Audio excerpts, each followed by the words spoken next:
Welcome back to my channel Tuition here. आज इस video में मैं आपको 3 ऐसी कहानियां सुनाने जा रही हूं जो कि बहुत ही प्रेरणात्मक हैं। हो सकता है इन कहानियों को सुनकर आपकी सोच बदल जाए। हमारी पहली कहानी है जानवरों में भी प्रेम और ईर्ष्या की भावना। एक समय की बात है, एक राज्य में एक राजा रहता था। उनका मंत्री बहुत ही बुद्धिमान था। एक बार राजा ने अपने मंत्री से प्रश्न किया कि मंत्री जी, भेड़ों और कुत्तों के पैदा होने की दर में तो कुत्ते भेड़ों से आगे होते हैं, लेकिन भेड़ों के झुंड देखने को मिलते हैं और कुत्ते कभी झुंड में नहीं दिखाई देते। इसका क्या कारण हो सकता है? मंत्री बोले, महाराज, इस प्रश्न का उत्तर आपको कल सुबह मिल जाएगा। राजा के सामने उसी दिन शाम को मंत्री ने एक बड़े कमरे में 20 कुत्तों को बंद कर दिया और उनके बीच रोटियों से भरी हुई एक टोकरी को रखवा दिया। दूसरी तरफ एक और कमरे में 20 भेड़ों को बंद करवा दिया और उनके बीच भी एक चारे की टोकरी को रखवा दिया। दोनों कमरों को बंद करवा दिया गया और वे दोनों वापस लौट आए। सुबह होते ही मंत्री राजा के साथ वहां आया। उन्होंने सबसे पहले कुत्तों वाला कमरा खुलवाया। राजा ये देखकर हैरान रह गया कि 20 कुत्ते आपस में लड़ कर ही अपनी जान दे चुके हैं और रोटियों की टोकरी ज्यों की त्यों ही पड़ी है। कोई भी कुत्ता रोटी ना खा सका। इसके बाद मंत्री ने भेड़ों वाले कमरे को खुलवाया। वहां राजा ने देखा कि 20 भेड़ें एक दूसरे के ऊपर सर रखकर सो रही हैं। उनकी चारे की टोकरी एकदम खाली थी। मंत्री ने राजा से बोला, महाराज, आपने देखा, कुत्ते एक भी रोटी खा ना सके और आपस में लड़ कर ही मर गए, और दूसरी तरफ भेड़ों ने बड़े ही प्रेम से मिलकर चारा खाया और एक दूसरे के ऊपर सर रखकर सो गई हैं। यही कारण है भेड़ों के वंश वृद्धि और समृद्धि का।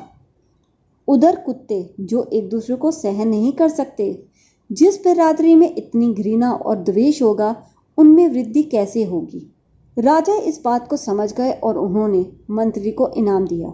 ये कहानी हमें यही शिक्षा देती है कि अगर हम अपने परिवार में मिलजुल कर रहेंगे तो परिवार बिखरेगा नहीं बल्कि बढ़ेगा, और अगर हम लड़ते झगड़ते रहेंगे तो धीरे धीरे परिवार बिखर जाएगा।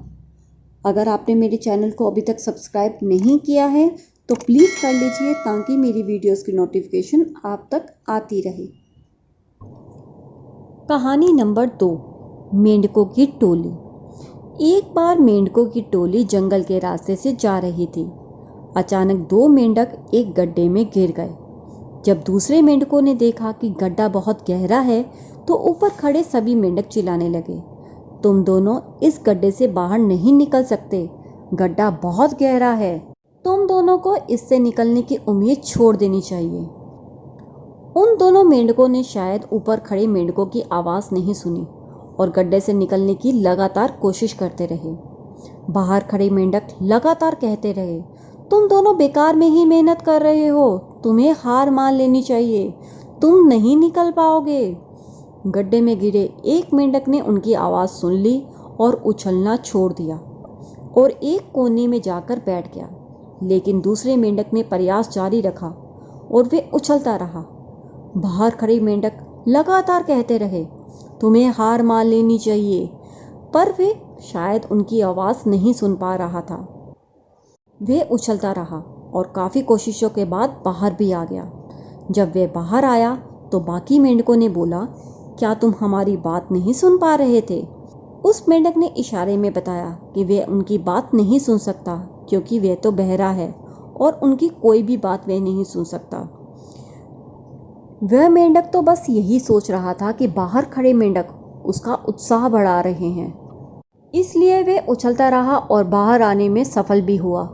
इस कहानी से हमें ये शिक्षा मिलती है कि अगर इंसान लोगों की परवाह किए बिना अपने काम में ध्यान दे तो वे अवश्य ही सफल होगा, क्योंकि कई लोग किसी को आगे बढ़ते देख खुश नहीं होते बल्कि ईर्ष्या करते हैं। इसलिए अपना ध्यान सिर्फ और सिर्फ अपने काम में लगाना चाहिए, क्योंकि बहादुर वही जो हार निश्चित होने पर भी मैदान नहीं छोड़ता। जिस तरह पहले मेंढक ने अपनी हार मान ली, परंतु दूसरा मेंढक प्रयास करता रहा और सफल हुआ।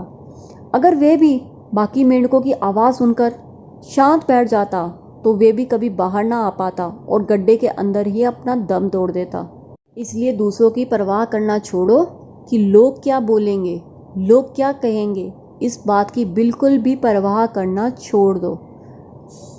कहानी नंबर 3, खुश रहने का राज। एक समय की बात है, एक गांव में एक महान साधु आए हुए थे। सभी लोग अपनी कठिनाइयों और परेशानियों को लेकर उनके पास आते थे और वे सभी का उचित मार्गदर्शन करते थे। एक दिन एक दुखी सा दिखने वाला व्यक्ति उन साधु के आश्रम में उनके दर्शन हेतु आया। उसने उस साधु से विशेष रूप से एक ही प्रश्न किया, गुरुदेव, मैं जानना चाहता हूँ कि सदैव खुश रहने का राज क्या है। साधु जी पहले तो शांत रहे और फिर बोले, तुम मेरे साथ चलो, आज मैं तुम्हें खुश रहने का राज बताता हूँ। साधु उस व्यक्ति के साथ जंगल की ओर चल पड़े। साधु ने एक बड़ा सा पत्थर उठाया और उस व्यक्ति के हाथ में देते हुए कहा, इसे पकड़ो और मेरे साथ चलो। उस व्यक्ति ने पत्थर उठाया और साधु के साथ चलने लगा। थोड़ी देर के बाद उस व्यक्ति के हाथ में दर्द होने लगा और वे साधु से बोला, महाराज, और कब तक इस पत्थर को लेकर चलना पड़ेगा? साधु बोले, अभी चलते रहो। चलते चलते बहुत समय बीत गया और उस व्यक्ति से दर्द सहन नहीं हो रहा था। तब वे फिर से साधु से बोला, महाराज, अब दर्द सहन नहीं हो रहा। साधु बोले, ठीक है, आप इस पत्थर को नीचे रख दो। पत्थर को नीचे रखते ही उस व्यक्ति ने राहत की सांस ली। तभी साधु ने कहा, यही है खुश रहने का राज। तभी वे व्यक्ति हैरानी से बोला, मैं कुछ समझा नहीं। साधु ने कहा, इस पत्थर को 1 मिनट तक हाथ में रखने से थोड़ा दर्द होगा और अगर इसे 1 घंटे तक हाथ में रखा जाए तो थोड़ा ज़्यादा दर्द होता है और अगर इसे और ज़्यादा समय तक अपने हाथ में रखे तो दर्द समय के साथ बढ़ता जाएगा।